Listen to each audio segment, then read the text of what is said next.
Hey, Vsauce. Michael. Kevin? Jake here. And we are very glad that you are here. What's going on? Well, it's our very first Vsauce YouTube live stream. They said it couldn't be done, but actually the technology's been possible for years. And now we've jumped on, and we're going to be answering questions today. We're going to be showing you the inner contents of our brains and our minds. Ask questions over Twitter. Send them to @tweetsauce, @Vsauce2, @Vsauce3, numeral 2 and 3. Yep, there's links down in the description for those. Oh yeah, perfect, easy. And then also, Kevin is not normally this flat. He is joining us from Pennsylvania. It just is that dedicated. and we're also going to be unboxing the latest Curiosity box, which is amazing. It's full of science. We're going to be doing some of those experiments. But first things first, the most asked question, I'm just going to get to it because the most asked question is, why has Michael forsaken us? Where's the video? When's the new video coming? Well, if you're watching this live stream right now, you're going to get a sneak peek, and you're going to get some 411, as the kids say. So I've been obviously doing the Brain Candy Tour, taking science and Vsauce all around the country. We've got more of that coming. And while I was doing that, I was working on a whole series I'm going to do about, should I say? Say it. Dimensions, space, the nature of space, and the nature of how little or much of it we live in. The first episode is about Earth. We're all familiar with Earth. And I've been doing a lot of calculations, research, and I'm working with Eric, our brilliant visual effects guy, on some really cool things that I wanted to show you, but we couldn't make that work, especially because the computer's so far away I can't even reach to play anything. So you'll just have to wait. My hope is that it comes out during VidCon. I've also got a really exciting Dong episode coming out then. And I appreciate everyone's patience. I'm doing Dong episodes really frequently, but the Vsauce 1 episodes are like my passion on a plate. It's what I've been obsessed with. It's what I've just read 12 books about. And I think it's worth it. I think that tackling subjects, even if it takes a while, it takes a lot of talking with experts to make sure everything's right and everything's kind of novel and it's not just, hey, I Googled this and here's what Wikipedia said. I think that's worth it. But that said, we've got the Dong channel that's full of content, and I don't want to say too much else about the series that's coming, but you know how I did like a lot of videos about infinity for a while? Well, just you wait. I can't even tell you what I'm doing this summer, but I really hope it's going to open my mind to things that have never been seen, shown, or felt. That's all I can say. You're also probably wondering what this box is in front of me. I'm going to get to this before I actually get to questions. This was made by a great guy named Mitchell. He gave it to me at Brain Candy, and it's a Jack-in-the-Box. But what could be inside of it? Well, I'll just turn this. Some music's playing, but it's kind of quiet. You might not be able to hear it. Oh, it just popped open, but I'm kind of stuck. Whoa! Hey! It's Michael the Jack-in-the-Box. How beautiful is that? Have you seen this, Kevin? No, I hadn't seen it before, but I like that it didn't actually pop up and you had to. Yeah, I think that's kind of the story of my life.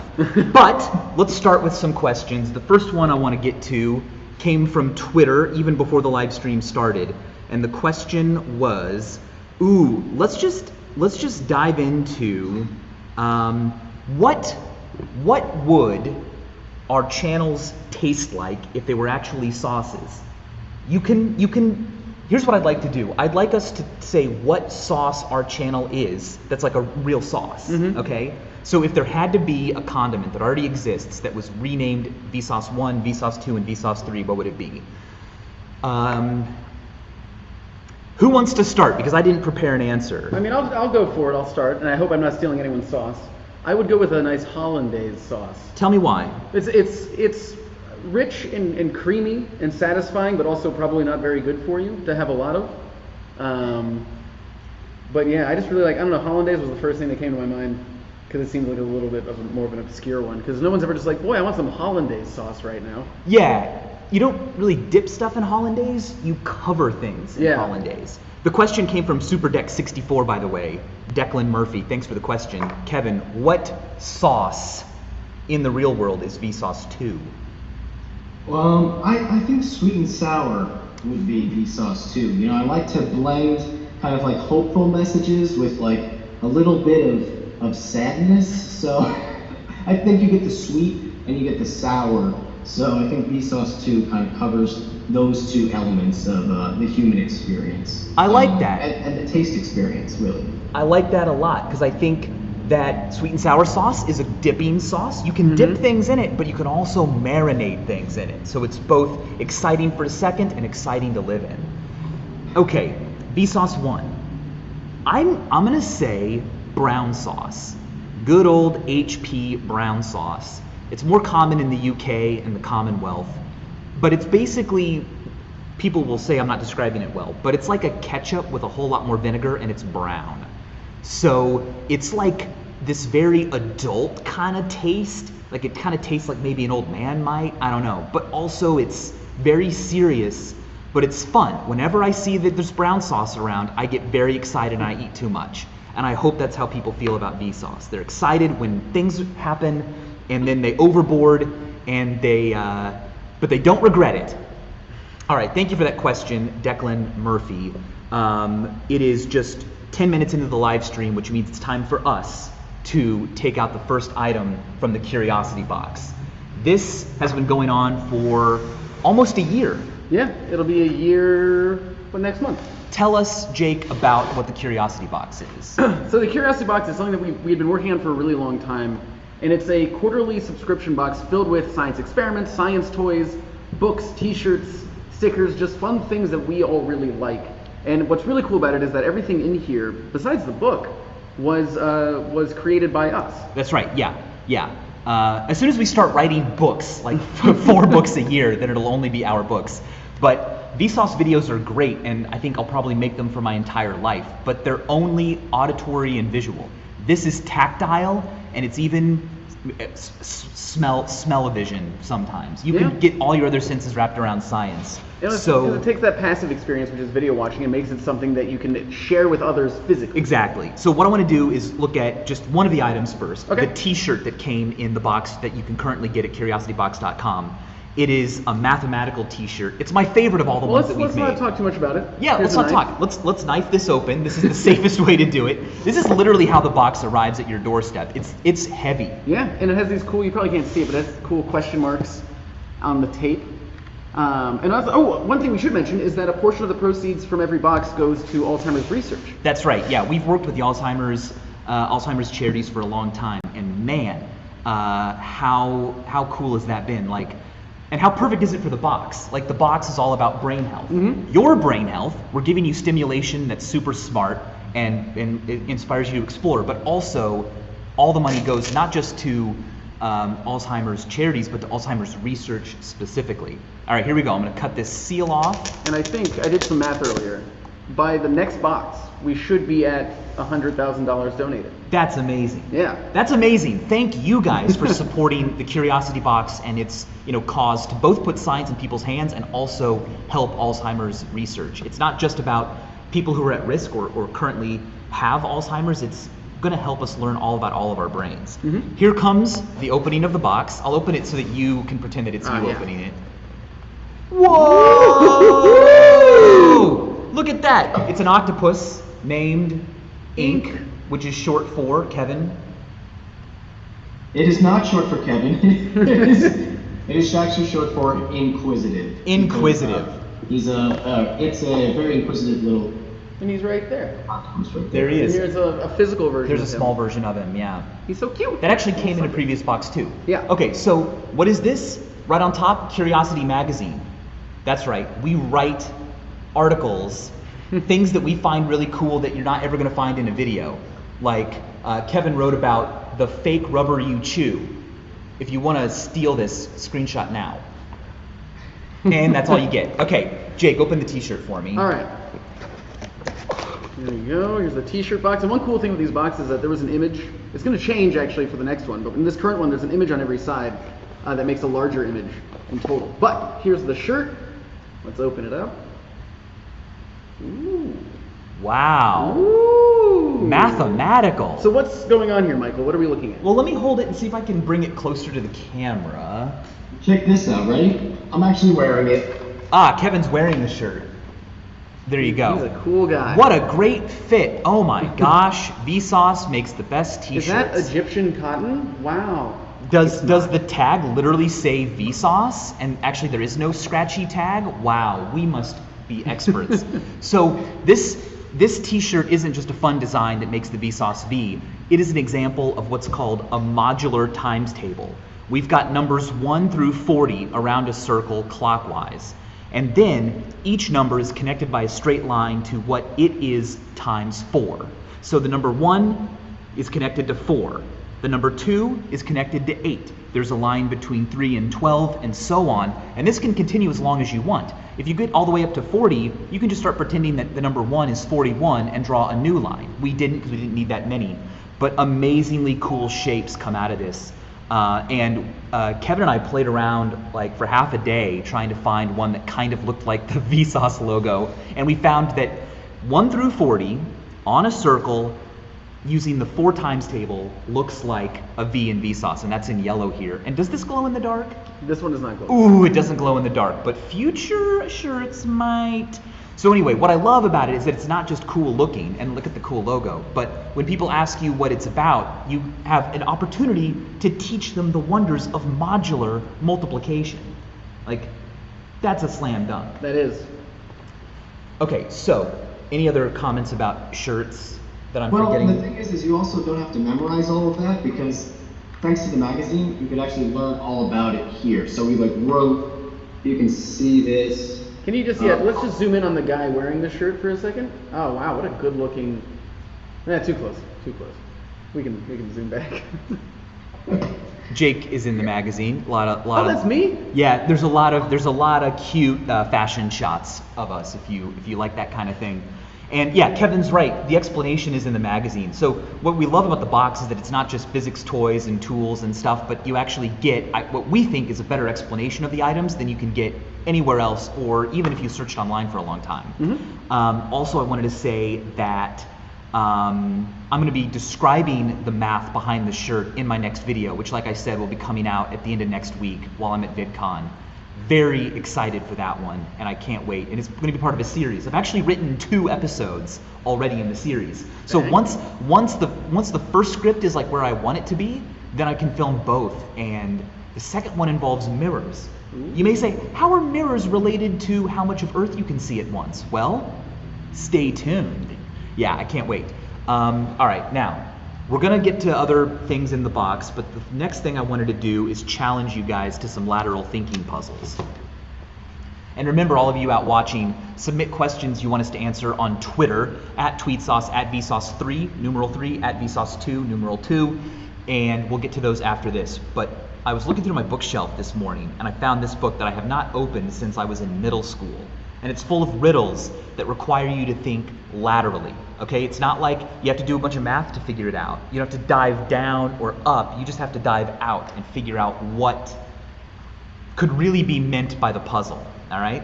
I really have not opened this since I got it, so I'm just going to randomly find one. Okay. A man sat perfectly still for 88 hours. Why? A man sat perfectly still for 88 hours. Why? Let's see, how many days is 88 hours? It's like, not even it's an not integer even, number no. of days. What about, about 3.5? 3 hours is 72. So yeah, then it's an additional 16. Are they all in a row? It sounds like they're in a row. So he sat still for 88 hours, because it says 88 hours straight. Yeah. Oh, it does say straight. Let me make sure. No, it doesn't. No, sat perfectly still for 88 hours. Oh yeah, so it could not be in a row. So it could have just been over the course of a week or so he sat still for that many hours. Yeah, but why perfectly still? Like, is that a clue? It's not just still, but perfectly still. Maybe he's dead?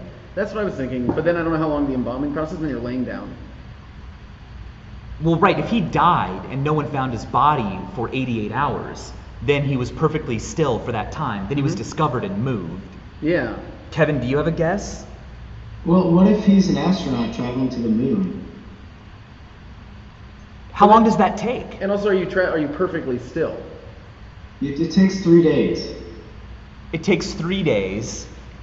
So 88 hours might be in the right realm of how long it takes to get to the moon, but I've seen Apollo 13. They float around. They listen to music. They do streams with President Nixon. Yeah. He's still doing the streams. They still call Nixon. Yeah, they still, well... he's now sitting still forever. Do you think I should look up the answer? I mean, let me look on Twitter to see if anyone else has some fun answers. The riddle, by the way, is a man sat perfectly still for 88 hours. Why? Okay. Now, wow, I got 48 additional answers. Someone said rigor mortis. Yeah, and I think that fits along with he died and wasn't discovered for... He sat there because he had a dentist appointment for 8 hours each week for 11 weeks. I think that could be a good approach. Like, it's just that we've added up him attending, an MRI appointment, or he could be a street performer. You know those guys that like stand perfectly still on the street? They're just a statue. But this book was written like in the early 90s, so I don't know, were street performers who froze like popular then? I just didn't go out on the streets back in the early 90s because I was just a kid. I'm not sure. Let's look up the answer. Okay, here's the answer. The answer is chapter 4:11. Now the answer is, oh my gosh, you ready?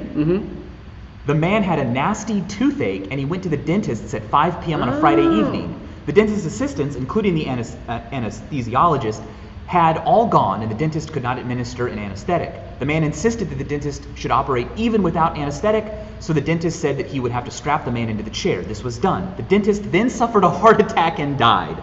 The poor man was left strapped in the chair and unable to move. It was a holiday weekend and no staff reported for work until 9 a.m. on the following Tuesday morning, 88 hours later. And just one, I'm getting some tweets that the audio is out of sync. Is it out of sync, Eric?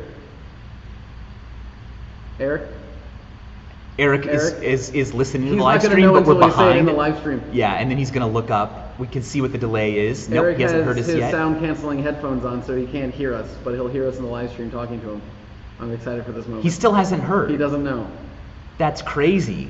So, But while we wait for this, I've gotten also a lot of questions about this shipping international. oh yeah, go ahead. It does. If you go to the Curiosity Box website, there's a little drop-down menu on the right. It should show a flag, and you can just choose what country you are. Sorry, yes, Eric? Yes, it's out of sync.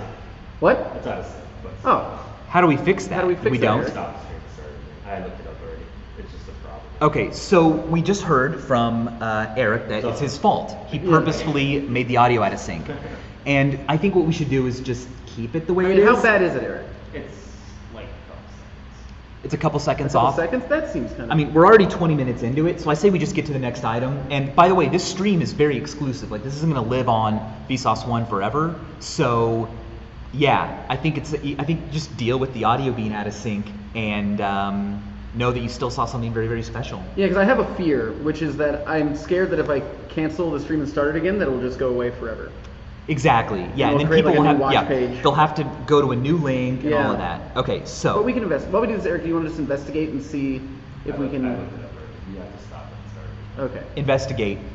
Jake, do you want to open the next box item? Yeah. By the way, before we do that though, I wanted to take a selfie of us doing the stream. That's how all good streams start. Great. Nice. Okay, now go ahead and open it and talk about it. I'm going to tweet that out. Okay. So what do we have next? And currently, this is the one that is currently shipping. So if you want to order it, you'll get this very box. Ooh, okay. We're going to go to one of the experiments first. So in this box, it comes with Ink's glow-in-the-dark Wonderful World of Slime kit, and it comes with 2 slimes, green and blue, that you can make yourself. You can create your own non-Newtonian fluid, which is pretty awesome. And I've already made one just for this very purpose, to show off. And we can't really show off the glow-in-the-dark function right now, maybe? Let's see if we can. I have a black light, but it's too bright in here, so it's not gonna really... Let's see if we can, hold on, I got an idea. Let's see. Maybe if I... Get really close and put it in the shade. No, Not really. Not really, but it looks cool. Give it a poke while you're up close. It'll be Okay. like an ASMR video. Oop, it's dripping.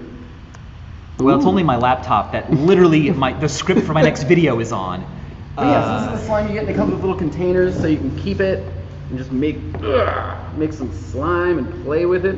So that's one of the experiments. It's really cool. There's a little Kevin back there playing with it. Yeah, the box isn't like, this isn't someone else's slime. This is packaged And up it as a comes with, Vsauce slime. If you open it, actually, Michael, if you want to open it, it comes with a whole entire guide about different kinds of slime, snail slime, mucus, what a non-Newtonian fluid is, what a Newtonian fluid is. It kind of goes through the whole thing. Oh, there it is. Yeah, so this is the booklet that comes in the box. And like I said, it's not just, hey, kitchen science slime, isn't slime cool? It's how would Vsauce do kitchen science in your home? Well, we would provide you with a giant book full of what slime is scientifically, how animals use it, what it is that you've created, what glow in the dark means. It's really, really cool.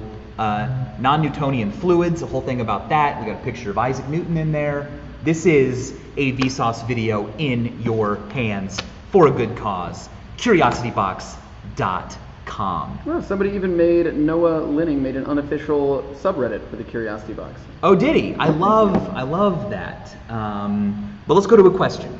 So this question actually Should came. we try just, I have a question, sorry. Yeah, go ahead. I have a question. Yeah. Should we just try and, because I think what we can do, we're all going to problem solve this together. I think if we just stop the stream and start it again, it will be at the same watch page. Are you sure? Yeah. So we could just, let's just do that because I don't want to, the delay is probably annoying because they're saying it's 5 seconds and that's not very good. So let's just, we'll be back in probably 15 seconds. Maybe more like 30. No. Here I go. So let's start again. Okay. It is very hot. Okay. So now we should be back, I believe. Okay, hopefully that fixed some of the audio problems. It is getting really hot in here. So we had to turn off the air conditioner so that the audio would be better, and oh my gosh, I should have gotten a sweat rag. All right, now this is a question, I'm curious to hear what you guys think, because we talk about science and YouTube a lot. We talk about memes sometimes. This came from the subreddit Meme Economy. Oh yeah. And they asked, with normification, an economic bubble happening so often with memes, what is the best way to find stable, long-term memes with good growth?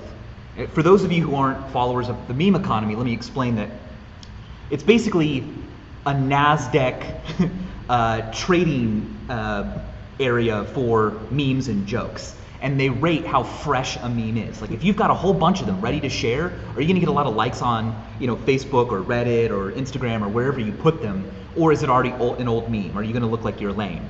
And they track the popularity of memes, and I said NASDAQ, but they call it NASDANK, obviously. So the question is, what's a good way to find stable memes that are good to invest in, that will always be funny, or at least be funny for a long time, and the bubble won't burst, meaning some company tweets the meme and it completely becomes not funny and subversive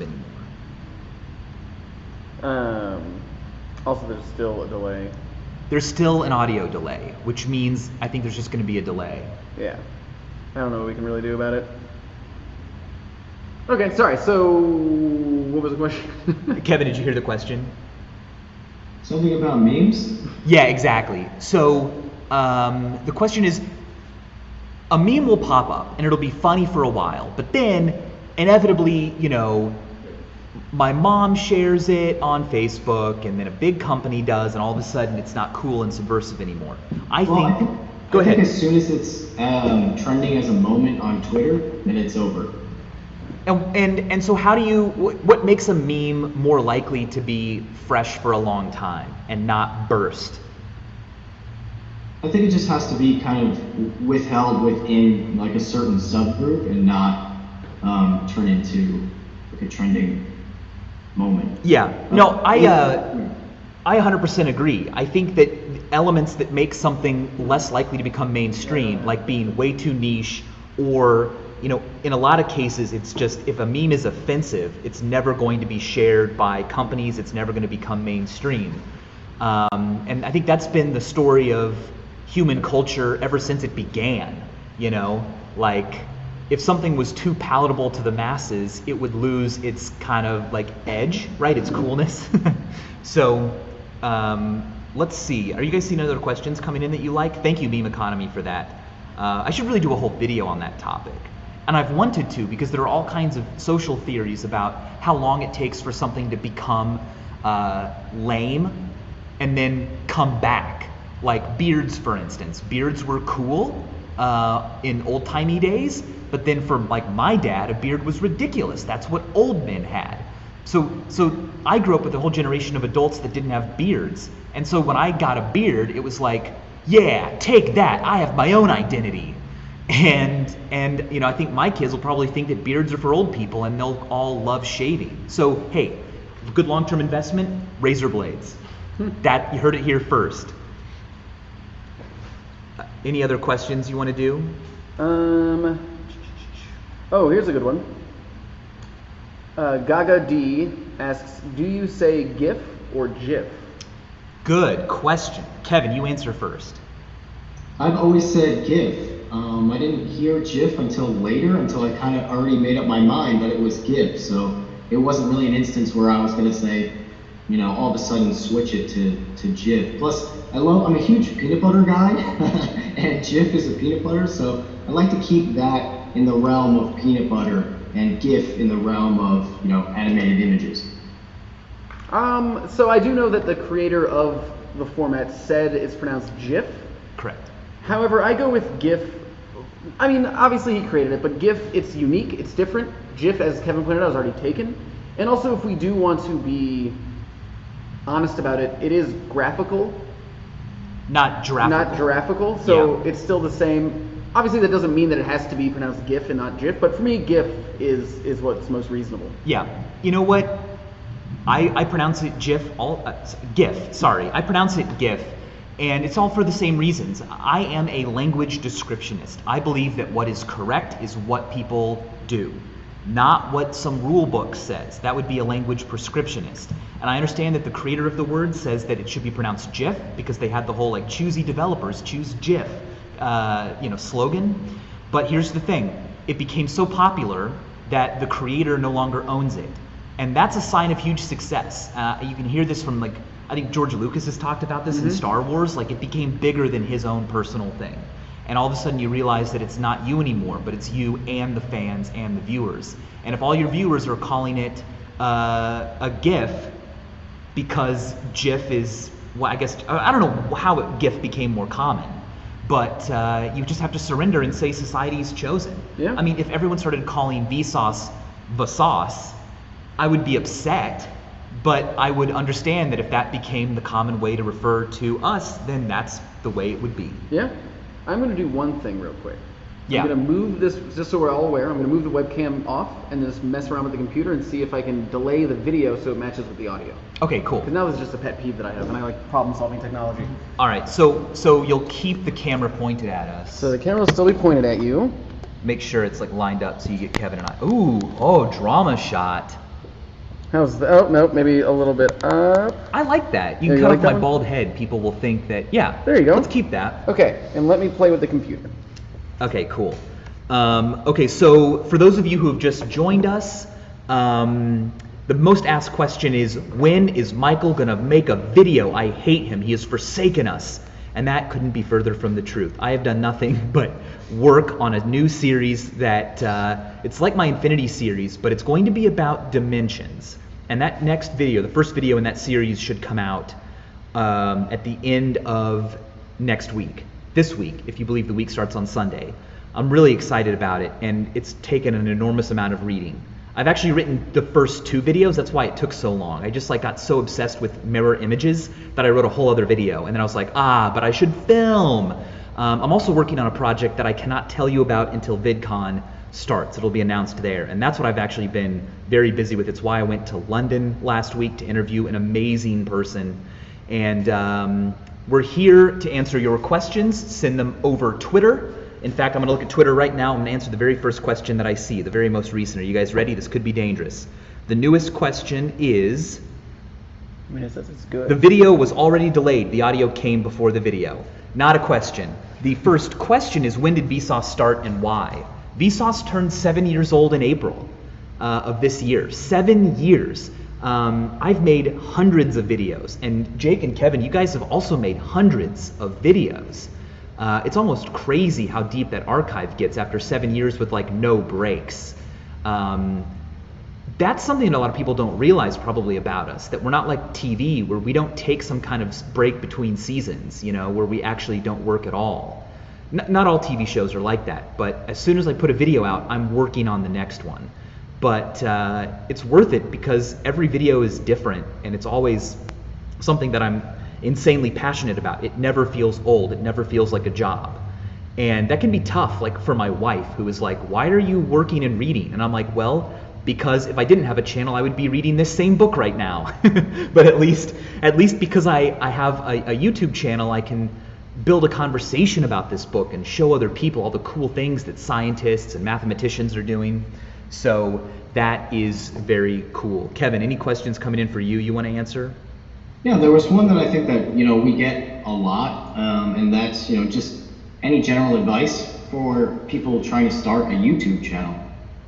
And my advice is always to just do videos about stuff that you're interested in. It doesn't make it feel like work, What Michael was just saying is definitely true. Like, whenever I've been working on a video, it's always because I'm really excited to see what it looks like when it's done. And it doesn't feel like a laborious activity at all. So often I think that people get stuck on this idea that they have to make videos that, that they think other people will like or something, when it's really like sort of a marriage between like what you want to see and, obviously what other people want to watch too. But at the end of the day, you really should just be talking about and working on videos that is exciting for the process and the journey and building, and not just like the end result. The end result is kind of like a present at the end that you get to unwrap and enjoy for a day or so. But for all of the time leading up to that, it's got to be fun and exciting. Yeah, 100% agree. There's such a balance between making sure that people are happy, that they're getting videos that they want to watch, that they expect from you, but also you have to evolve yourself and keep challenging yourself because your audience also evolves. They're getting older. They're seeing things. They're getting used to things. And if you keep doing the same thing all the time, they'll eventually move on. You need to grow up with your audience, and sometimes that means changing up a format, or I used to do shorter videos. Now I do longer ones because I was like, well, this would be a lot more difficult. I'll do it. And I love a story about Pixar and how they used that to motivate every movie they made. They made like Toy Story, and everyone was like, that's cool, but can you do like millions of creatures moving all at once? And they were like, screw it, we're gonna do a movie about ants. And they did it. Like they literally chose that topic because it was something that people said they couldn't do. And so that's why when someone tells me you can't show or help people visualize the fourth dimension and actually see a fourth perpendicular, and I'm like, perfect, that'll be an episode I'm going to do. I'm spilling too many secrets about all the work that I've been doing and all the videos that are going to be coming out soon, but I'm going to reopen this box and I'm going to pull something else out of it. What do you think I should look at next, Jake? Maybe the coasters? All right, so here's some coasters. And as you may have noticed, we're not using coasters today, but that's because we're going to wait until we unbox them. Here's my glass of water. These are glowing beverage elements. I love these because not only are they cool, but they're a shout out to a video I did years ago. So, coasters, protect your tables, but these also fill your mind. Each coaster has a atomic symbol on it. We've got vanadium, we've got sulfur, we've got gold, and still inside here we have cerium. If you put these all together, it of course spells Vsauce. But what's really neat is that if you turn them on, they light up. Can you see it lighting up? Oh, I have to pull the tab out. That's how fresh this is. Can you see the... You gotta turn it on.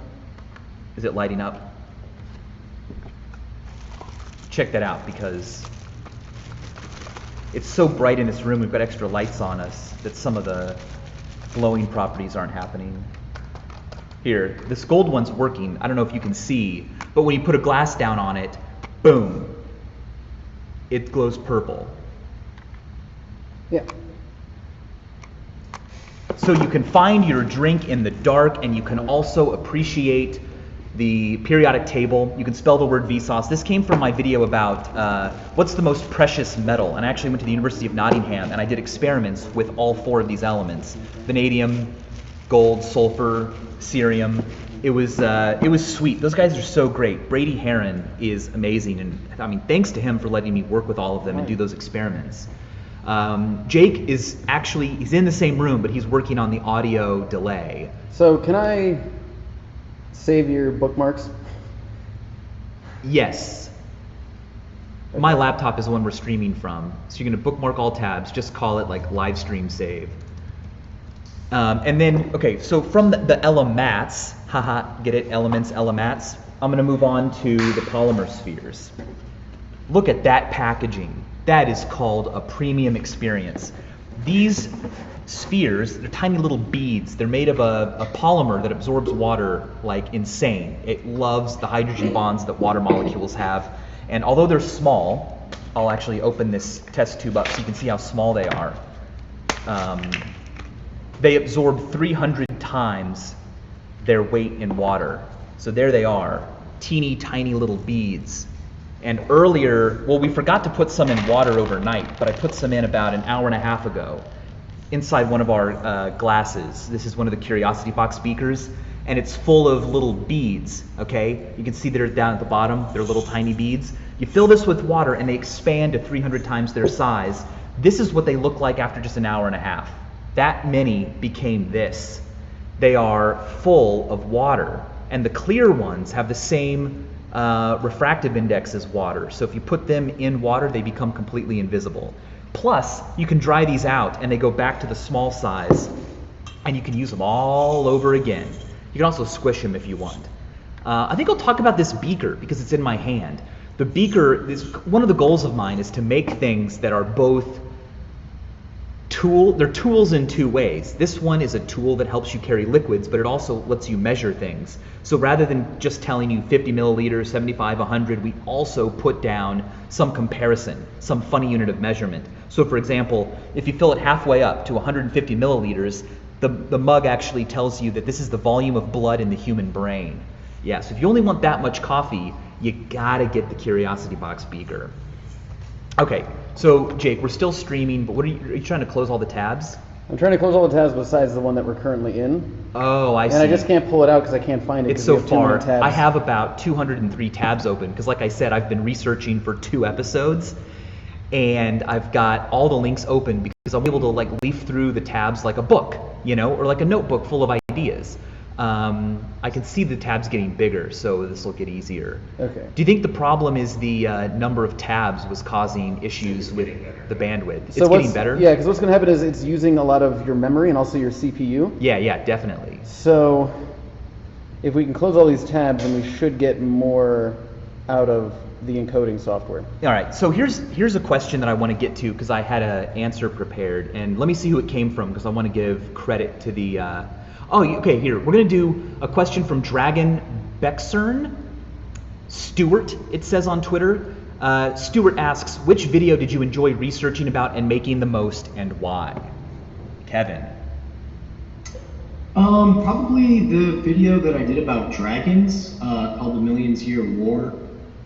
Just because that's something that I've always been interested in, like even as a kid, you know, dragons are always part of fantasy video games, you know, Final Fantasy and movies. And once I got interested in like where the origins were of that symbol, you know, it just became kind of like a wormhole or a rabbit hole that was really exciting to read about. So there was another question on here about workflow, and I'll just kind of tie that into this. You know, one of the things that I do often is if I have a topic like dragons, I'll just search Amazon for every book that I can find that has been written about dragons. Well, in a scientific manner, you know, not just narrative stories. Right. I mean, we're running RPS now. Well, I could just grab a pile of them just to show. Yeah, show a pile of the books. I've got a pile of books over there that are related to my next episode and the one after that. Yeah.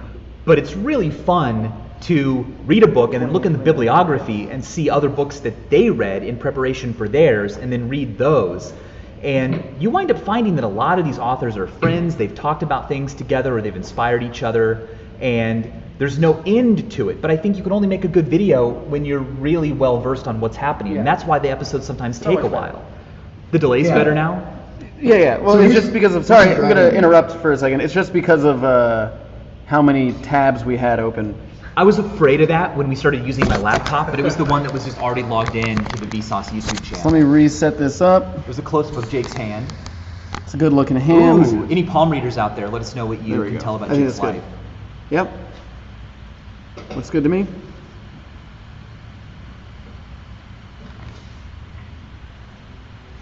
You can tilt it down a little bit. Great. Okay. Hey, welcome back. Okay, cool. So we can't see ourselves anymore, but that's because you want to be able to look at the health of the stream. I want to, and also, okay, so part of what's going to be happening is in my mind, and this isn't factual, but I just believe it to be true, is that if we have the actual application open and running on screen, that it might use extra resources, which I would rather. Because it'll be prioritized since it's the one that's open. However, now everything should be fine. Eric and I just listened to the audio, and it sounds a lot better. So let us know if it's in sync now. And now we know not to try and stream with 200 tabs open. Yes, and I hope you saved all those tabs, because otherwise I won't be able to make a video for another 4 months. I did. Okay, so Jake, thank you for your help. audio's This is much the better. very first Vsauce live stream ever. Jake, while you were gone, I got a question from Dragon Bixern, who asked, what was your favorite video to research and why? Favorite video to research and why is a great question, Dragon. Okay, think about it. I'm going to answer that it's not my next one, but my next one. I've been researching it since February. That's how long it's taken. I've had to build things. I've had to reach out to people who are much smarter than me. And I just keep adding things to it. And I'm like, well, should I do an hour-long video? Should I make Eric do 17 days straight of visual effects work for it? Yes, obviously yes to both of those questions. And generally my answer to that question is my favorite episode is the one I'm working on right now, because that's why I'm working on it. It's a topic that I was like so curious about, I wanted to dive into, and I can't wait to understand it well enough to explain it. That's how I feel. You've wrapped your head around something as well as you can, at least. When you can explain it to other people and your curiosity about the topic is contagious to them, then you've done it, you know? Mm-hmm. But of course, I wind up looking at old videos, and now that I've had like some time away from it, I go, oh, there's a better way to have said that, or oh, there's a better way to explain that. So I think you're going to see a lot of kind of callbacks and a lot of clarifications. In this new one, I'm actually investigating, like literally the episode coming out in about a week, I'm going to talk about a claim that I made in my Earth is Flat video, that Kansas is flatter than a pancake. Ooh. Kansas is flatter than a pancake. Well, wait a second. The reason I'm correcting it is that, more precisely, Kansas is smoother than a pancake. But Kansas is not flat because the Earth isn't. Kansas curves along with the Earth. And crazy enough, this is going to spoil one of the facts from the video, but that's why you guys are here. You're the live stream people, and you deserve the best. So if you stood in the middle of Kansas, people on the west and east side of the state would be 200 miles away in each direction, and if you could see through the Earth, you would actually see them about 8 kilometers below you. That's almost the height of Everest. It's like 1 kilometer short. So they'd also be like tilted at a 2-degree angle. So Kansas is not entirely flat at all. It's curved, and it's curved such that it's almost like standing on top of Everest if you could see people on the other sides, if you could like see through the curvature of the Earth if it was transparent or something. That's pretty neat. Okay, so Jake, what do we do next now that you've made the stream perfect? What's happened? Let's ask or answer another question. All right, so how would a Kansas pancake taste? Well, it would taste like a pancake because it's literally just a really big one. This is a nice one. Nicholas Merritt asks, how did we meet? Ah, yeah. So it was okcupid.com is how we all met. That's not true. OkCupid.com, by the way, could have been how we met. You know, it's been around for like 20 years. About Apparently, as long as I've been around. yeah, Jake's going to be 24 this year. We're very excited for him. He'll be able to rent a car almost in New York Yeah. with no extra charge. And how old do you guys think I am? A lot of you probably know. I mean, I know, but I'm not going to say. You say first. Let's see if people on Twitter are giving us any guesses. But how did we meet? Well, we all met. Well, it was a staggered story. Michael met Kevin because I'll just say your story and then you can fill in the blanks. Michael was doing YouTube stuff and Kevin was doing YouTube stuff, and Michael saw it and was like, "This is really cool," and reached out to Kevin and said, "Hey, Kevin, you should do some videos for Vsauce," because this is back when Vsauce was more of a gaming comedy channel, and there was multiple different hosts. Right. Let me in addition to clarify that Vsauce was a comedy channel. Problem is I wasn't very funny. But Kevin was funny, and I was like, dude, you're making funny videos. Like, literally the first thing was I was like, can I give you money to put up one of your videos on Vsauce? Like, literally it was a video you had already put on YouTube, wasn't it? Yeah. It was an episode of Julius Bloop. Yeah, the first two videos that I did for Vsauce were just re-uploads of videos that I did on my channel that you actually introed and then re-uploaded on Vsauce. That's right. How weird. Like, I would never do that today, but back then it was like there were even fewer, rules and experiences and traditions. And then Vsauce 2 started like the same year Vsauce 1 did, because at the time it was a trend. Everyone had a second channel that was literally the numeral 2 after their name. In retrospect, I wish that I had called it, Vsauce Green, Vsauce Blue, Vsauce Violet, because then they would kind of stand on their own better. And instead, the number system makes it look like there's a hierarchy, which there isn't. But Vsauce 2 was where I could do stuff that wasn't gaming and comedy related, but was a little more educational. That wound up working a lot better because I was better at that than trying to be funny. And also it was hard to get access to like game footage and stuff because we weren't IGN, we weren't some big company that everyone knew. And then I think it just became obvious that having one person per channel and kind of leading it from an individual's personality worked way better. They're called channels, but they're not. They're really like shows. And if you have a lot of different formats on one channel, people get confused. So I said, Kevin, why don't you just take the second channel and do whatever you want there? Like, it's just yours. And then Kevin and I were going to lunch one day, and we saw this homeless guy on the street. And he said, I can't figure out what to tattoo on my finger. And we said, well, have we got the logo for you? No, I'm just kidding. Tell your story, Jake. Yeah, thanks. So I was, I started working at Google in 2011, and Michael and Kevin were also at Google, and we just kind of became friends, and I was running a space-focused channel at the time. That's right, Space Lab. Yeah, Space Lab. I was doing Space Lab, and we all just kind of became friends because we worked in the same office in New York, and it just, the relationship blossomed, and that was about it. Yeah, we should explain, like, wait, you mean you worked at Google? Yeah, we literally worked at YouTube. The long story short is that when I first started making YouTube videos, I was hired by a company called Next New Networks, and I worked on a channel called Barely Political. And then I created Vsauce, and then YouTube literally acquired the company, Next New Networks, and so I became a Google employee. And they were really hands-off. They just wanted someone on staff who knew how to help advise other creators to get the most out of YouTube, to make the best content they could, to build audiences. And I had a channel, so I had experience. And as Jake and Kevin joined, we became like 3 people who all had experience, who were all literally walking the talk. And that was really great. I mean, Google was so hands-off. Like, they didn't know what we were doing or when, and they never told us what to do. I mean, they would have us help clients. Like, they would say, hey, this person or this company is going to do some Olympics videos. Could you help them make them like a little more exciting or educational or surprising or whatever? And so we were doing that for a long time, and then it was just last year that we all left and became independent. So now, we have our own office that is a Vsauce office. Kevin has a home Vsauce office. He lives on the other side of the country. And after that happened, I moved back to the United States from London because I was working for Google in London. So that's a really good question. I think we could probably talk about that story forever. We should really just write a book about it. put that in the curiosity box. All right, a lot of questions coming in now. Should we do another item from the box? Yeah. Take the box, Jake. I'm gonna look through some questions. Okay. Ooh. Here's a good one. Maybe this one? Yeah, do that one, and while you talk about it, answer this question from Sarah Nicole 9123, who asked on Twitter, how do you decide what goes in the curiosity boxes? Okay, so that will lead into kind of this one. So in every box, we also have a Steam game for Mac and PC. So in this one, it's called Dub Wars.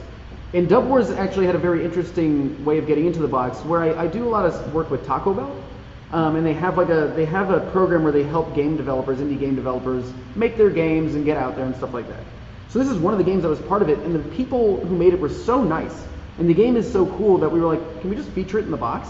So they gave it to us and let us put it in the box, and it's really cool. And this one, it's like a top-down shooter, but it uses music as the weapon. So it's kind of fun, and I'm gonna scratch off the code, and whoever wants it, whoever gets it first, can just get the game. And if you're the one who actually gets the game, let us know, because I always wonder who winds up winning these kind of events.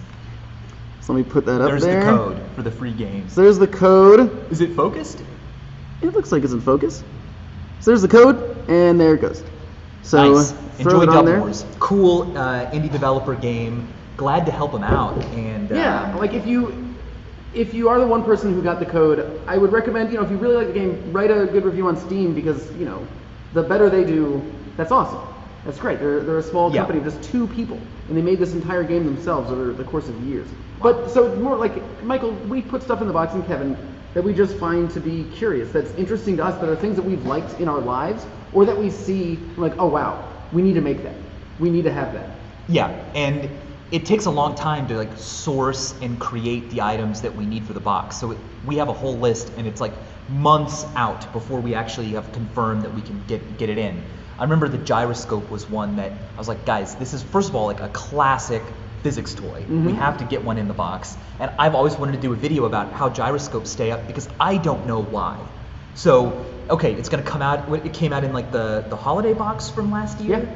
I was like, great, so around the holidays of 2016, I have to know how to explain gyroscopes in time, because a lot of people are gonna be getting them. Yeah. And it was so fun, like I had the luck to grow up around science stuff, around cool polymers, around periodic table toys, around gyroscopes, around things with weird properties, and I think it was great for my tiny little Michael brain.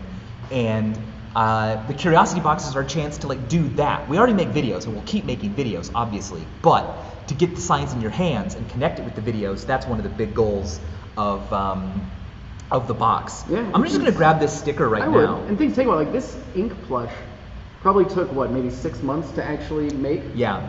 Oh, and also hold that ink plush up. It's about the same size as this one in the back. I don't know if they can see it if you're covering it, but that's an optical illusion. Their apparent sizes are the same. But let me go grab this big one and show you its actual size. While I walk away, check out the back of my shirt.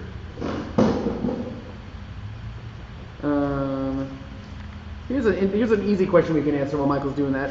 Kevin, what's your favorite band? This is from Daniel on Twitter. My favorite band right now is probably Pallbearer, which is a doom metal band. They just put out a new album called Heartless that's really amazing. But I also really love Gojira, which is a French black metal band. They came out with a new album last year called Magma, that if you guys are into metal, you should definitely check out. They're super talented, and their lyrics are always really cool and kind of atmospheric and esoteric. They talk about, I don't know, kind of like science-y stuff. It's less like gore and like evil things that a lot of metal lyrics are focused on. So I don't know. I think if you're a Vsauce fan and into metal, you definitely like Gojira for sure. How did you get into metal, doom metal especially?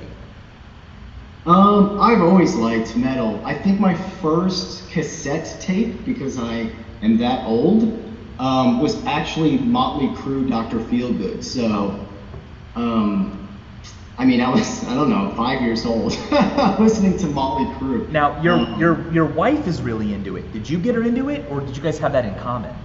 No, we just had that in common. So, Yeah. But yeah, I've always liked metal since literally I was a little kid. So it's not like something that I fell into when I was a teenager or anything like that.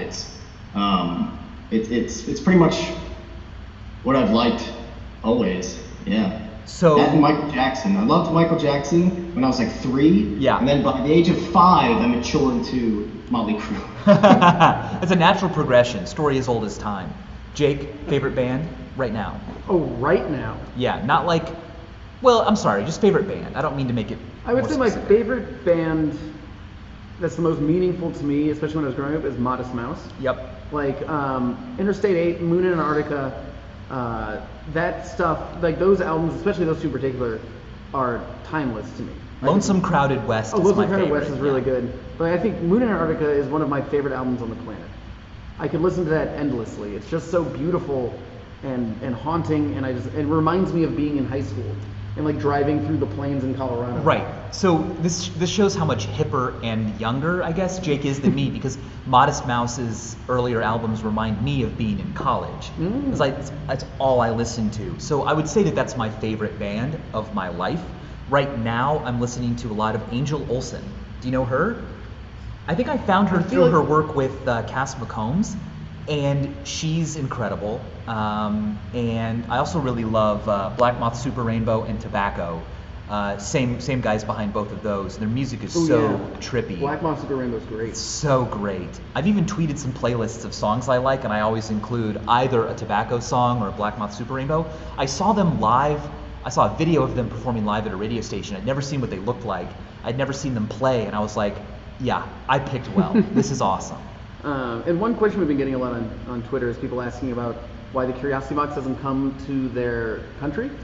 So what you can do is if you go to the Curiosity Box website, there's an email there, and just email and request the country. Because the honest answer is that we have to create kind of shipping agreements with different countries so we can get it actually there and get it at a reasonable price and not an insane thing that has to go through customs. So we just need to know that there's actually people who want it there before we go through all the negotiation processes of getting it shipped there. So email, so we know that you want it there, and then we can start actually making that happen. Yeah, exactly. Because our goal is for this to be available to everyone, just like the videos that we make on YouTube. You know, we could like, sell them to you on DVD, but then we want to reach more people. We want more people to catch the curiosity bug and fall in love with these topics. It's going to be Laserdisc only? Laserdisc only. They still sell cassette tapes at CVS. Did you know that? Yeah. I think they're used in medical equipment or something still. Anyway, but that made me think of my favorite thing about making videos is that I can pick any topic. Like, it's almost a challenge to try to pick a topic that sounds the most bizarre. The brachistochrone problem was one of those. Like, no one can even pronounce that. Why would you do a video on it? Do one about black holes. Everyone loves those. And I'm like, everyone's gonna love the geometry of cycloids. They just need to be introduced to it the way I was months ago. And I want to do a series that just tries to get more and more boring, like the physics of how paint dries, or how grass grows. Or I guess I did that minefield episode where I was in a white room for 72 hours. That's about as boring and lacking in stimulation as you can get. Let's talk about the sticker, because this shows a side of us that... Has Kevin shown off an item? Because he can talk about it and we can show it here. Yeah, Kevin, talk about the sticker. Oh, yeah, okay. So, we wanted to put a sticker in the box that represented Vsauce in a unique and kind of new way. And, what I thought of was to come up with this tree. And it wasn't just any tree. It was, a nebula tree. So instead of leaves, it's gases in outer space. Yeah. And the roots themselves spell Vsauce. So, the nutrients and the water that gets absorbed into this cosmological tree, that's Vsauce. That's kind of like the communicator of this heavenly body life force. I don't know if that sounds crazy, but that's kind of where the idea came from, and that's how I think of it in my head. So, yeah. Yeah, that doesn't sound crazy. It sounds, don't cover up the website, curiositybox.com. Yeah, I'll put it up here. Put it there, yeah. I love it. I love that also, we worked for a long time on this to make sure it was the way we wanted it to be, and because we can include T-shirts and stickers and things, you get to see the kind of aesthetic side that we have.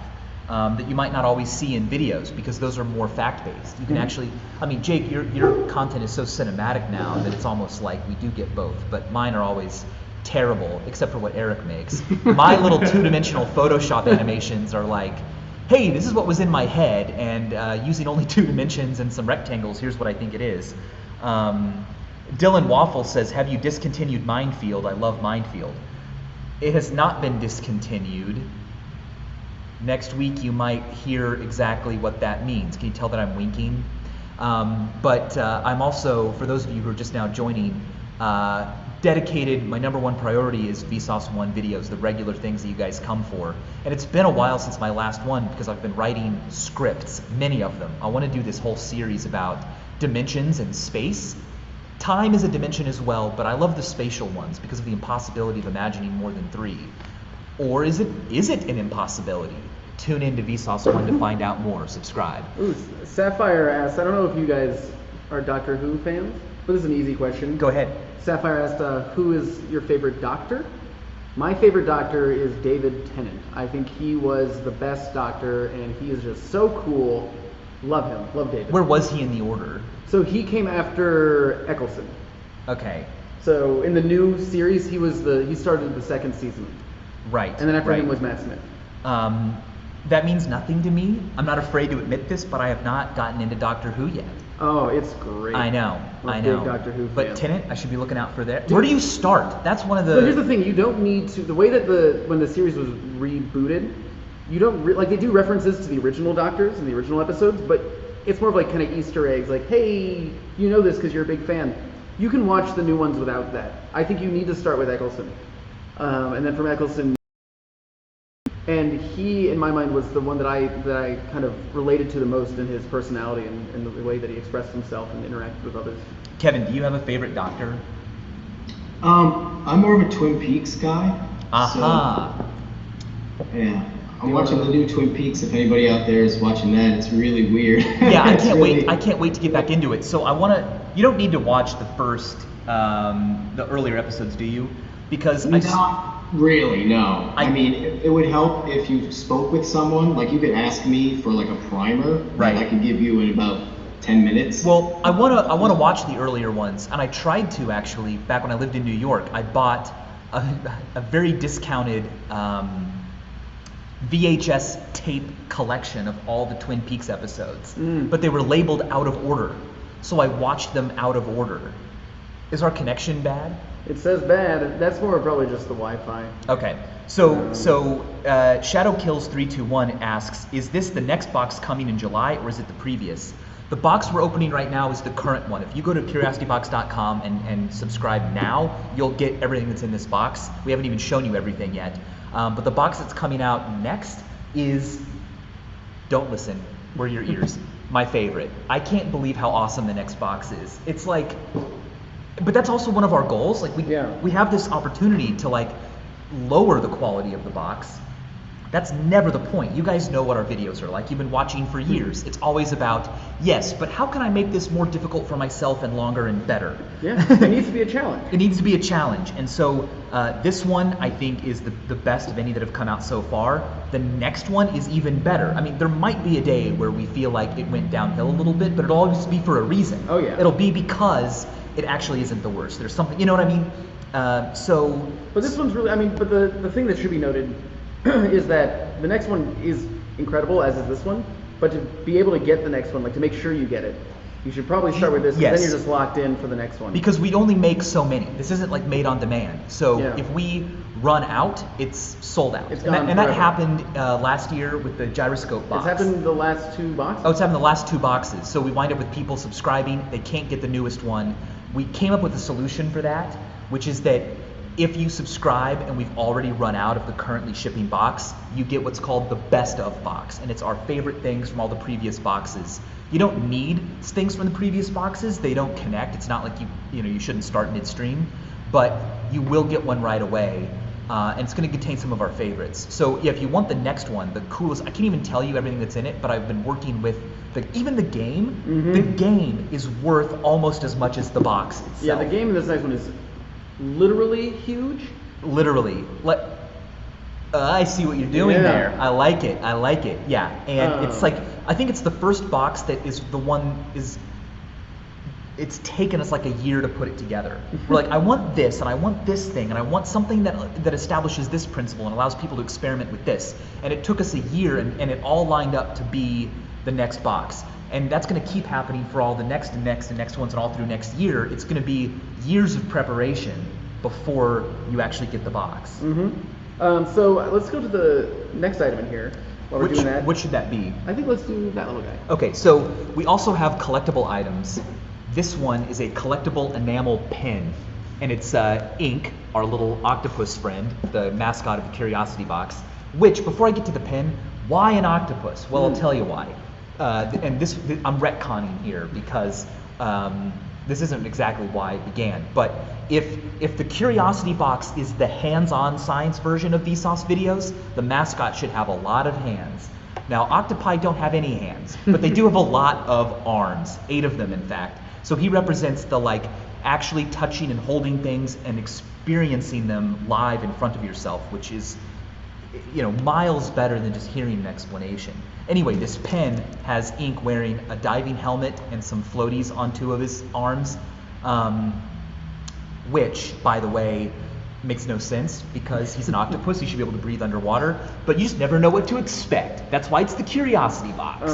And I'm getting a lot of questions about the simulation theory that Elon Musk has been talking about a lot. Yeah. And the reason I want to mention that, we don't have to really go too in depth because this is a little bit of a spoiler for an upcoming Vsauce 3 video. Ooh. I'm actually making a video on that topic with the YouTube channel in a nutshell. So we're going to do a 2-part series on that. Half of it obviously on the Cursing Art channel, and then half of it on Vsauce 3. But that'll be coming hopefully in August. But yeah, that's the topic of the video that we're working on. That'll be awesome. And that question comes up a lot too, so I can't wait. And man, working with In a Nutshell, what a great channel. We actually, did we put them in the magazine in the past, or was that Wendover that I'm thinking about? We put Wendover. Yeah, so the magazine that comes with the Curiosity Box also shouts out some of our favorite this one? Is it Wendover? educational channels. Yeah, this one is, let me just confirm. Yeah, it's Yeah, it's Wendover Wendover. Productions. And we also feature an artist that we like, and this time it was Kidmograph, who Kevin and I both followed on Instagram independently and then realized we both loved him. You probably follow him now, but you probably found out later because you're such a follower. Who? Kidmograph? Yeah. Oh yeah. Yeah. So anyway, he's busy looking at questions while I'm trying to rib him. But the point is that, yeah, we use the magazine also as a chance to shout out what else you should be watching on YouTube. Jake's got an article about film. Kevin has one about rubber. I have one about numbers and number names and how the first number alphabetically is 8. In English, Oh, of course. yeah. The second number alphabetically, do you guys know? Don't look. No. 8 billion. Oh yeah, that makes B sense. for Yep. billion. I got that. 8 billion, 8 is the third. I'm going to literally go through all the numbers alphabetically. 8 billion, 18 million. 8 billion, 18 million, 8. You're okay, you're dropping balls, so I better stop. Can I open the last item in the box? Yeah, open the last item. So this one is really cool. So this is why the box is so big and heavy, because there's always a book in the box, and this book is especially cool because we've actually been getting a lot of questions about elements. It's The Elements. It's a really cool, heavy book. It even has, the cover is actually custom printed for us, and it has the Curiosity Box official logo on it.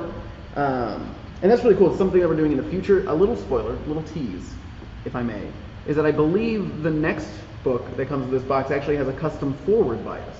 Yes, yes it does. And the book that's in the next one I grew up with and I loved, and I've never found anything like it before.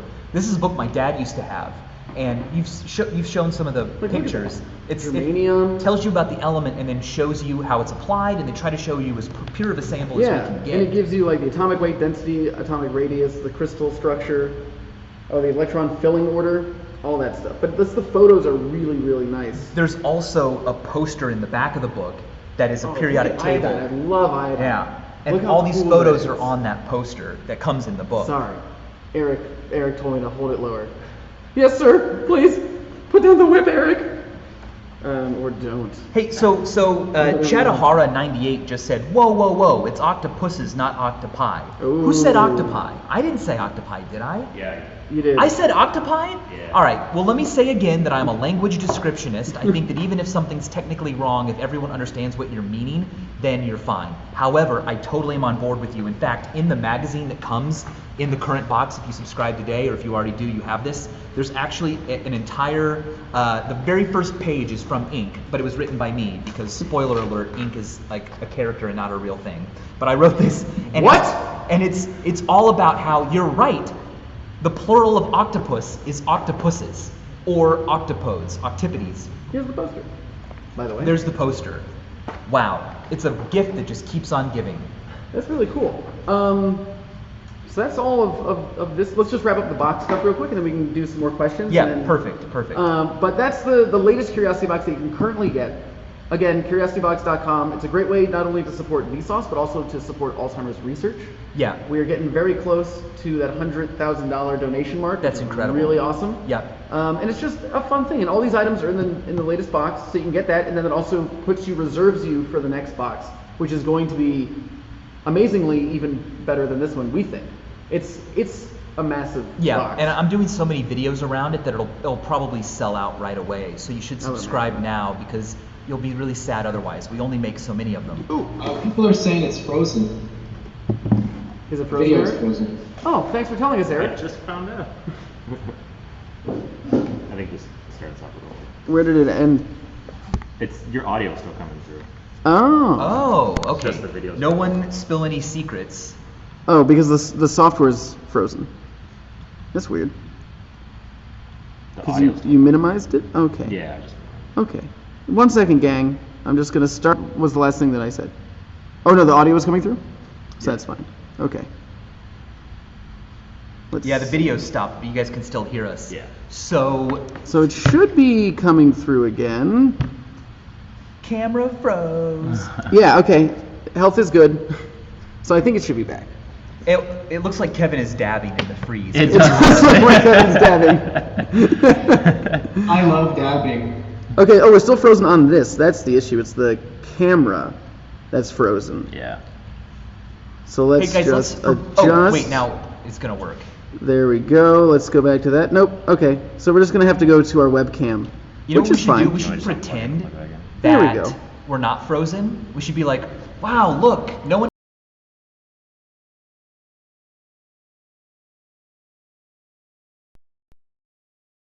that was like the mannequin challenge. Yeah. That's what we're doing right now, everyone. Aren't we amazing at it? Let's see if this is. Oh, there we go. Unfrozen. Maybe tilt it down a little bit. Yeah, I don't see the table. Nick Yeah. Burns, company computer guy. Okay.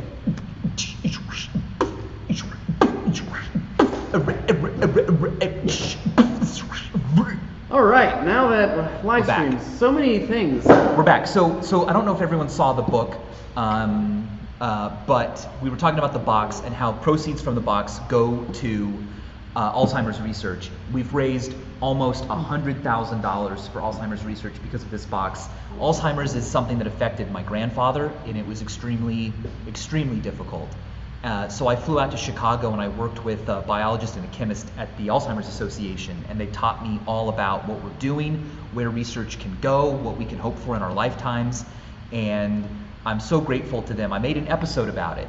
If you haven't seen my episode on Alzheimer's, go check it out, because I don't know if there are a lot of resources that really dive into the kind of biology and chemistry behind the disease and how it's different from other kinds of dementia. There's a lot of misconceptions out there, and it's really appearing as this like next thing. As we make progress on heart disease and cancers, Alzheimer's and dementia is kind of there waiting for us. It's all beyond that natural selection shadow. Like, you didn't have to live to be 80, 90, 100 years old to reproduce, and so natural selection didn't fix that. It's like really up to us. So excited to be working with Alzheimer's charities on furthering research. Yeah, because I think it's the thing that's affected all of us. I remember like having to, towards the end of my grandfather's life, introduce myself to him every time. Be like, oh, this is your grandson, Jake. And he'd be like, "Oh, hello, and where do you go to college?" And I have to tell him every single time, like, where I went to college and who I was, and it's not a fun thing. So we want to try and help that as much as we can. Let's look at some questions now. We're taking questions over Twitter, at TweetSauce, at Vsauce3, numeral 3, at Vsauce2, numeral 2. A lot of good ones coming in. Shout them out if you find one that you were really excited to do. Listen, the audio's off again. I think I might have just fixed that again. I'm trying here. I'm only one man. I'm a very small, thin one. I don't have much meat on me. Also, I'd like to point out this T-shirt. I think it's pretty cool. Is that like the Star Wars in Japanese? The actual poster? Yeah, it's the Japanese poster for Star Wars. It's kind of cool. We should say Happy Father's Day to all the fathers out there watching, and Happy Father's Day to all of our fathers. Yes. Because, you know, what up, Daddy? If any of you are recording this, you can use that for memes in the future. What up, Daddy? Yeah.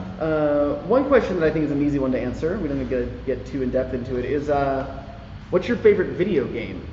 Favorite video game? Look, I'm going to answer first because I know the least about video games. Mm-hmm. I still love Homeworld. Homeworld, Do you remember that? By Sierra. I loved the slowness of it. It was like playing chess with yourself because you had so much time, and it was this 3D strategy game, and I would play, and then when I couldn't play anymore, I would just go outside and ride my bike and talk out loud about strategies I might do. It was like, because back then you couldn't watch other people play video games. There were no Let's Plays, there was no YouTube. But I did exactly what people do today. When I wasn't playing, I was watching other people play, or I was talking about the game. Yeah. No, Homeworld was great. So I'm just going to jump in because Homeworld was by or it's published by Sierra. Yeah. Sierra also published my favorite game, which was the original Half-Life. Yep. Developed by Valve, published by Sierra. And that game changed my life because it was the first time where a game was like cinematic. It felt like you were experiencing the theatrical moments in real time. It wasn't a loading screen and then break and it does like a cinematic pre-rendered thing. It was happening there. And then all the modifications that you could create for it were exciting. I could make different skins for characters. I could make different models. I could make my own maps and then play with them with my friends. Yeah. That was really cool for me. So Half-Life is my go-to. Kevin? Mine is a game called Xenogears, which is for the PlayStation 1. It's a role-playing game, and I just think it has the coolest story. Not only in video games, but it's one of the coolest stories that I've ever encountered. I mean, it takes place across thousands of years, and it involves science and philosophy and psychology and religion, and just it encapsulates kind of like all of what humanity is about. And there's mechs. I mean, it just kind of has everything. And if I had an endless amount of money to dedicate towards remaking a video game, it would definitely go towards an updated version of Xenogears, because they didn't even finish the story. The second disc. I mean, you can read about this if you want to, but the second disc is just sums up what was going to happen with the story, because they kind of ran out of time. So it's this weird thing where the game doesn't even really end the right way. It has like a Cliff Notes second disc. It's weird, but it's amazing. I'm going to talk about the orange box real fast. Not this orange box, but I remember I was living in New York. I had a weekend with nothing to do, and I walked to a store and I bought the orange box. And I played a game called Portal. I'd heard about Portal, but I hadn't heard anything about it. I played and I was like, oh, this is kind of neat. I also like that it's not about working really quickly. I like solving the puzzles, but I had no idea what was coming in the end. And I played that whole game without leaving the couch all the way through the night. And I was like, what? I got so scared. It was an amazing experience that you cannot replicate with just a movie or a book. And Portal, so the thing that was such a surprise about that is that it wasn't really even one of the main selling points of the orange box. You got like the new Half-Life chapter for Half-Life 2. You got Team Fortress 2. I think you also got the old games for Half-Life. And then there was just this little thing called Portal. Yeah. And I was like, oh, this is going to be a fun little like 30-minute diversion, but it was incredible. And the sequel was so much fun. I remember playing that with my friends because you could do co-op mode in Portal 2. Right. Now, Portal, can I say that I have... And Eric was one of those friends. Thank you, Eric, for playing with me. You You guys, played Atlas, I think. would you play with me? Because I've never played Portal 2. Yeah. Why? Because I played Portal 1 on a PlayStation and PlayStation 3, I think, right? It would have been, yeah, three. Three? Yeah. And I wasn't good at the controls, and I was like, I just wish I could use a mouse. Yep. Because I played World of Warcraft like crazy. It actually kind of was almost a problem. And I leveled up a lot of characters to the max and whatever. But I really enjoyed having a mouse to look around. So I want to play Portal 2 on a PC, but I don't have the system at the moment to play it, and I don't want to play it on a console because I don't think I'm good at the joysticks. Yep. It is more difficult. I much prefer mouse and keyboard, being able to do WASD and having my little mouse there. But there's also something for like the simplicity kind of a console. Just grab the controller, sit down. And some games are obviously better designed for that than others. Is there like one or two more questions that we want to answer before we go? Yeah, like one that I liked was do you think maths exists or is discovered?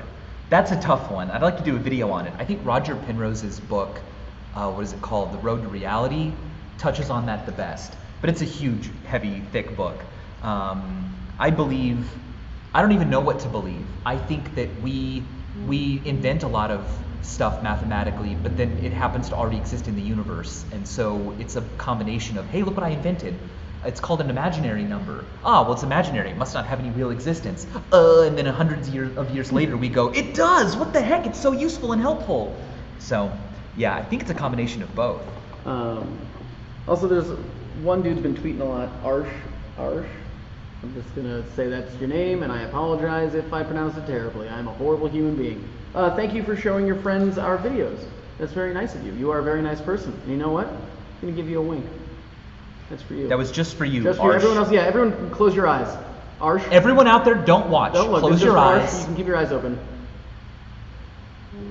Did you do it? Because I closed my eyes too. You did? Yeah. Okay, yeah, everyone can open their eyes again. Okay, great. You're welcome, Arsh. Okay, so when is the next Vsauce video coming? If you've just joined, it should be coming in just about a week. I really appreciate your guys' patience. The episodes that we all make are, they're not cookie cutter things. They require a lot of research, and I have written actually more than one episode. So I'll be filming those really soon. It's all part of a series that I'm doing, kind of like how I did a bunch of videos on infinity for a while, but this one's going to be about space and the philosophy of dimensions. Ooh. But the first one is like a quick introduction that kind of got me excited about things, and it's about how much of the Earth can you see at once. That's my next episode. And I started to just, I keep asking why, and I never am happy with an answer. I just want to say, but why that? But why that? And a lot of my script was about how the further you get away from Earth, the smaller it looks. Mm-hmm. But I wasn't happy with just that. I wanted to know why. Why do things appear to look smaller when you go further away? And the answer is just a very simple geometric reason. But I wasn't happy with just that. I wanted to know, why do we live in a universe where angles work that way? And that took me to dimensions. It took me to their independence, their linear independence from one another. And then all of a sudden, it became what my next year of Vsauce videos are going to be.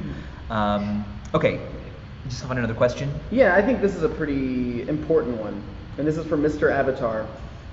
And he says, what do you think about pineapple on pizza? Kevin, you go first. Well, I think it's okay. I don't have a problem with it, per se.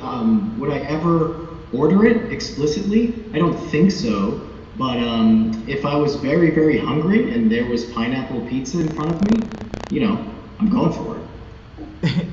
Michael? I want to piggyback off of Kevin, but can you guys see what Jake's doing with the balls? The polymer balls, they're overflowing because they're filling up with so much water. These balls are what come in the current Curiosity box if you subscribe at the website. That's how many were in the mug before, and that's what it looks like now. And they're not done growing yet. They're not even done growing. It takes like 12 hours for them to fully. They feel so cool. They feel really cool. They feel like probably eyeballs. Have you ever touched an eyeball before? Oh, multiple times. Pulled someone's eyeball out? After I murder people, I just always take out their eyeballs and I like to eat them, but put them in my mouth a little bit, like an olive. Story as old as time. Pineapple on pizza. I think Kevin. I think really encapsulated there the Vsauce spirit.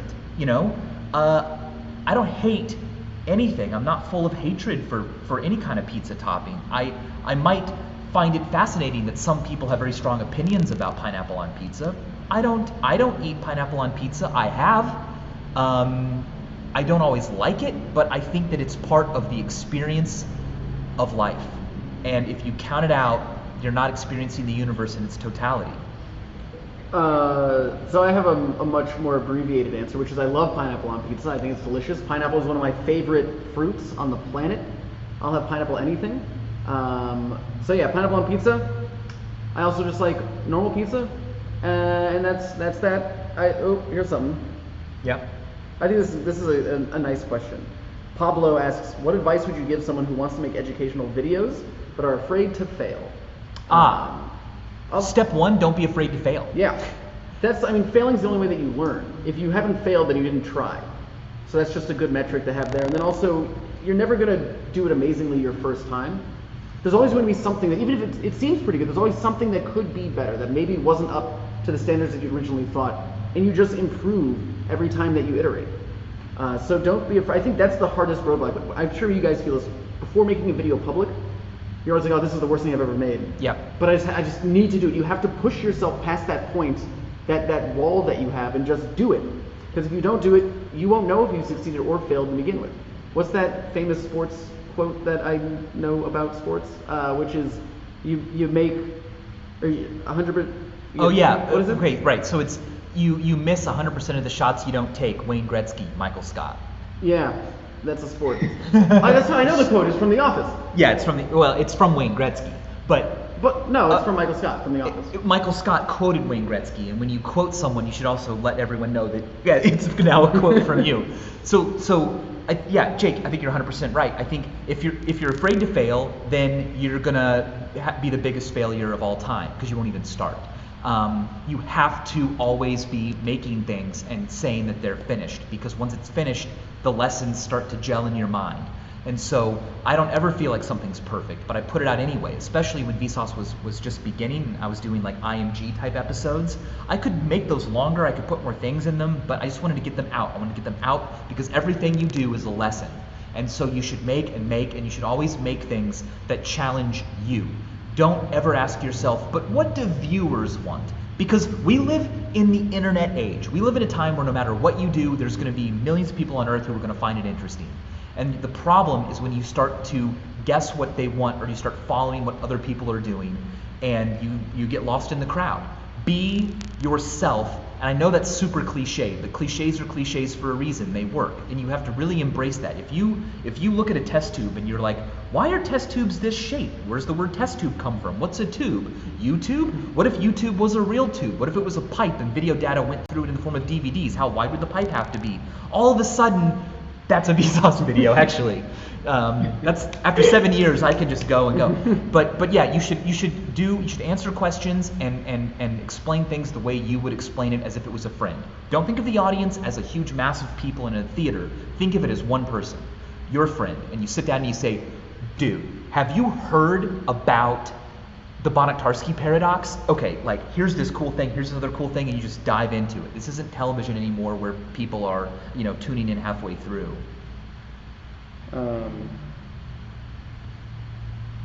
Kevin, any questions you're seeing coming in you want to answer? One is Derek asks if he orders the Curiosity Box now, he'll get the one that we just unboxed. Yes. This is the one that's currently shipping, and if you want to make sure that you get the second one, or not the second one, the next one after this, then you should probably start with this one because that puts you in line for it. Yeah, and this one might sell out, so you should sign up as soon as you can, because it's a bummer when you miss out. And unfortunately, that's just the restrictions we have. Like the box is very premium. It's not like oh yeah, let's just crank out some more. It's like, how many can we make? Okay, cool. Let's get these to everyone that we can. And then yeah, I really want to also start making videos.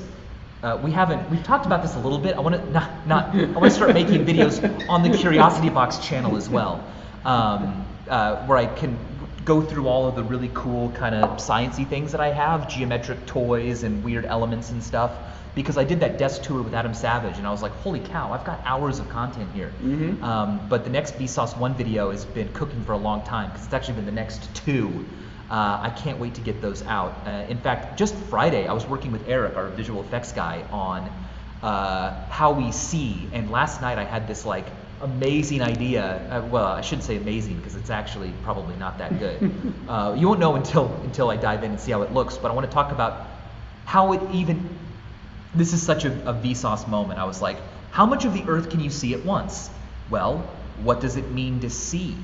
So the episode's going to be like a bunch about even how the eye works and how vision works and the properties of light. But I will eventually answer the question, so don't worry. Should we answer one more? Yeah, Michael? make it a good one. Do you have one? I don't have one. I have one that I think is great. Okay, go ahead. It better be good. What do you think that you would be doing if not for YouTube? Great question. I mean, before YouTube, I was writing music. I had a band. I played guitar and sang and wrote songs. So I probably would have kept doing that. I think that I ended up going to YouTube because I'm an introvert, and being a musician requires going out and playing gigs all over the place and traveling.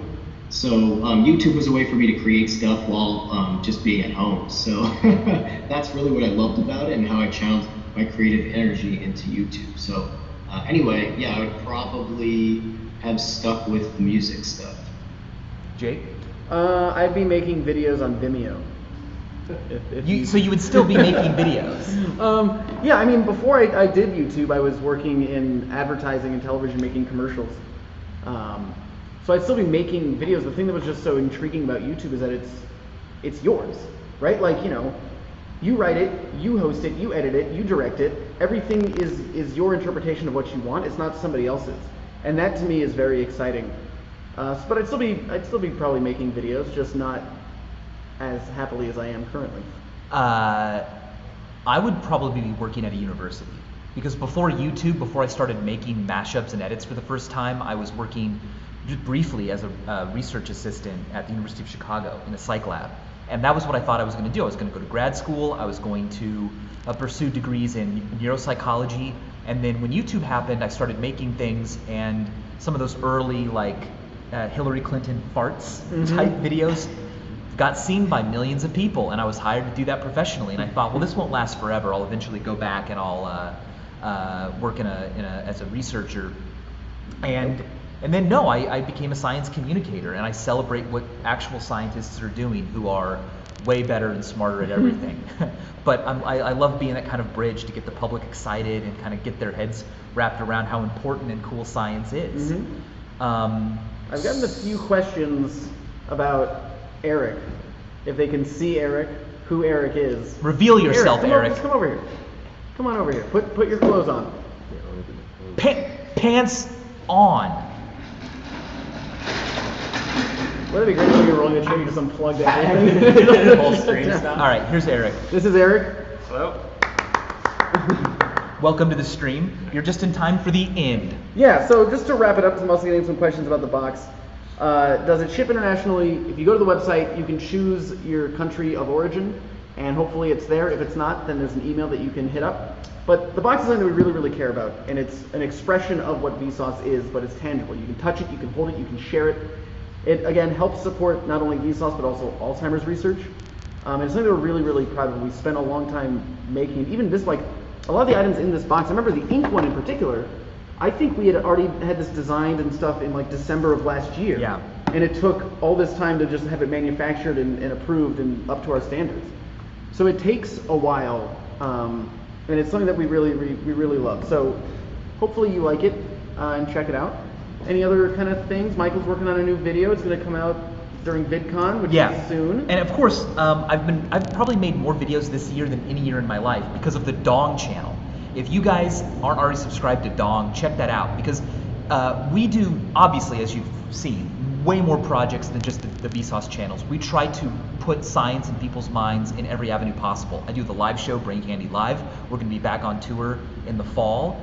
Maybe I wasn't supposed to tell you that, but whatever. We'll delete this live stream afterwards. But anyway, that's science like actually brought to you. We've got the Dong channel, which is a safari around the internet, showing you the coolest things people have built online that you can do online now, guys. Dong. And you know what? Honestly, follow our social media, because a YouTube video takes a long time to make. We make these kind of, pieces that are labors of love. But if you follow us on Twitter, I'll have everyone share all of their social media now. But if you follow me on Twitter, TweetSauce, or on Instagram, Electric Pants, you're going to get content almost every day. Especially little things that I want to show off, little like geometric things I've built and science and physics that I can't turn into a big video that like you would expect, but I want to talk about now. Follow TweetSauce and Electric Pants on Instagram. Jake, you've got your social media handles, which, I mean, I know them, but... Yeah, so there's either Vsauce, that link is down. Kevin and I's Vsauce Twitters are in the description, or you can follow my personal one, which is Jake Rawr, R-A-W-R. Yep, I made that a long time ago, and I'm just keeping it. That sounds like MySpace. Nah, It's like my scene. It's my scene kid. And then Kevin. Handle. Yeah, I have Vsauce 2 on Twitter and Kev Lieber, just my name, on Instagram. And, Eric, that's yours.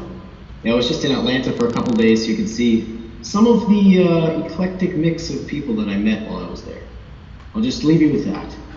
Good. What about you, Eric? How can we follow Eric? My Instagram is ErichL. That's EHRICH_L. Wow, that's so hard to convey with Don't that. follow Eric. Don't follow. He actually has a Terrible. YouTube channel where he's done He's done a one video. thing. He did one video about the effects on your What if the world ended? What if the world ended? The one that was like very 80s and arcade aesthetic. So cool. Eric is brilliant with the visualization and the making of beautiful things that teach. So thank you to him, and thank you to you guys. Check out curiositybox.com to help Alzheimer's research and to get Vsauce in your hands, delivered to your door. We are going to get back to work. We love everything that we're doing. We love you guys. And should we say it? Yeah. And as always, thanks for watching. Thanks for watching. And now I'm going to, everyone freeze, and I'm going to walk over to the computer. Freeze frame ending. And I am going